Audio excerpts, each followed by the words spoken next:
বলিউড অভিনেত্রীর স্পর্শকাতর স্থানে নারীর হাত। প্রায় পুরুষ পরিচালক, অভিনেতা, প্রযোজক কিংবা অন্যান্য পুরুষের হাতে যৌন হেনস্থার অভিযোগ তোলেন অভিনেত্রীরা। তবে এবার বলিউড অভিনেত্রী সঞ্জিদা শেখ শোনালেন ভিন্ন কথা। তিনি জানালেন, নাইট ক্লাবে তার স্পর্শকাতর স্থানে হাত দিয়েছিলেন এক নারী।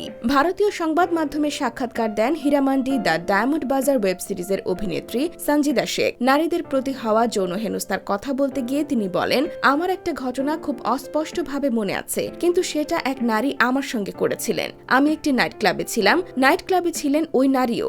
আমার পাশ দিয়ে তিনি যাচ্ছিলেন, যাওয়ার সময় হঠাৎ করে আমার স্তন স্পর্শ করে তারপর চলে যান। সঞ্জিদা বলেন, এই ঘটনায় আমি অবাক হয়ে যাই, এমনটাও ঘটতে পারে। আসলে বিষয়টা আমার কাছে অকল্পনীয় ছিল। বহু ক্ষেত্রে নারীদের সঙ্গে খারাপ আচরণ, শারীরিকভাবে হেনস্থার অভিযোগ পুরুষদের বিরুদ্ধেই হয়, কিন্তু মেয়েরাও যে এরকম করে তা আমার কাছে অবিশ্বাস্য ছিল। তিনি আরো বলেন, যদি কেউ ভুল করেন সেটা ভুলই হয়, সে নারী হোক বা পুরুষ। এর সঙ্গে আসলে নারী পুরুষের কোনো সম্পর্ক নেই। যা ভুল তা ভুলই। যদি কোনো নারী আপনার সঙ্গে অন্যায় করে থাকেন তবে তাকেও বলা উচিত।